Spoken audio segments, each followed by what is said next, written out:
Hello, नमस्कार सखींनो. Ujjwala kitchen कट्ट्यामध्ये आपल्या सर्वांचं स्वागत. तर हे पहा, आज आपण फरसबी म्हणजे फरसबीची भाजी करणार आहोत. त्यासाठी मी फरसबी घेतलेली आहे. त्याची दोन साईडचे असे टोकं काढून घ्यायचे आहेत. आता मी करते या पद्धतीने करून पहा. खूप छान अशी आपली फरसबीची भाजी लागते. तर थोडे काढून घेते आणि बारीक चिरून घ्यायचं आहे आपल्याला. याआधी पण मी फरसबीची रेसिपी दाखवलेली आहे.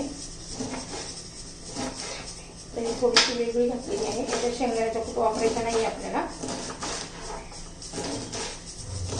भाकरी बरोबर, चपाती बरोबर एक नंबर लागते ही.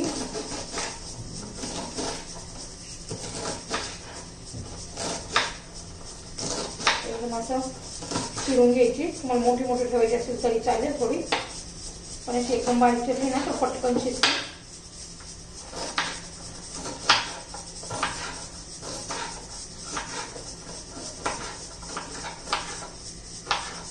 उरलेली पण मी अशी चिरून घेते. आता हे बघा, सर्व चिरून झालेले आहे आणि स्वच्छ धुवून घेतलेले आहे 2-3 पाण्याने. आणि बघा, हिरवी मिरची आणि लसूण मी बारीक करून घेतलेला आहे. हिरवी मिरची आणि लसूण. आणि आता हे सुकं खोबरं आहे ना, ते पण आपण मिक्सरमध्ये बारीक करून घेणार आहोत. ओलं असलं तर अजूनच छान. आता कढई गरम करण्यासाठी ठेवूया. हे पहा, आपली कढई गरम झालेली आहे. त्याच्यात तेल घालून घेऊ. तेल आता गरम होऊ देऊया व्यवस्थित.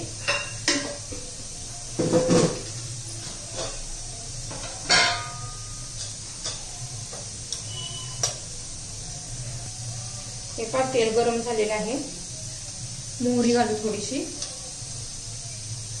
जिरं घालायचे.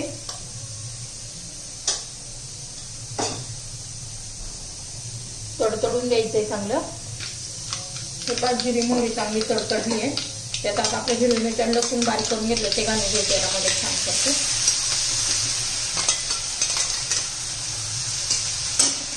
झणझणीत अशी तिखट एकदम आम्हाला अशी फरसबीची भाजी आवडते. त्यामुळे तेलामध्ये स्वच्छपणा घालूपर्यंत परतून घ्यायची आपल्याला. त्यातच 2 मिरच्या, लाल 2 मिरच्या, त्याने पण छान टेस्ट येते.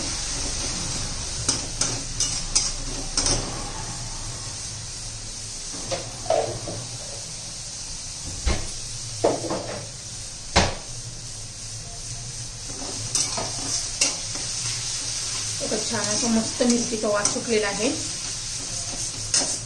त्याच्यात थोडीशी हळद घालूया.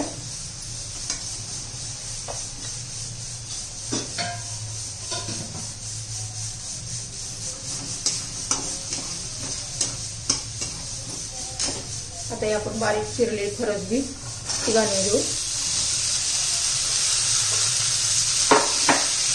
छान असं या तेलामध्ये परतून घ्यायचे आपल्याला.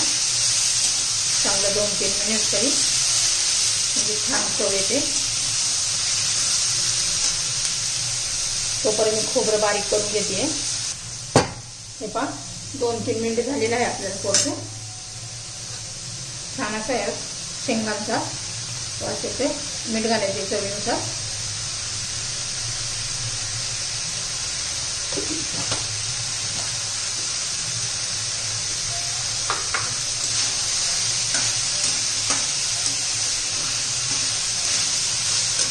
आपण बारीक करून घेतलेलं खोबरं घालायचे.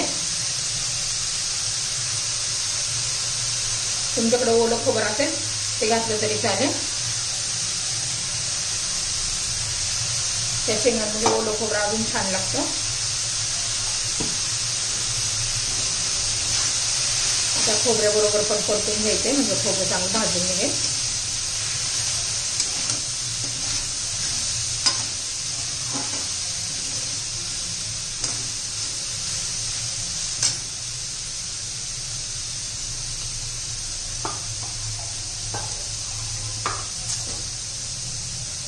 कोवळी फरसबी असली ना तर पाणी घालायची सुद्धा गरज पडत नाही.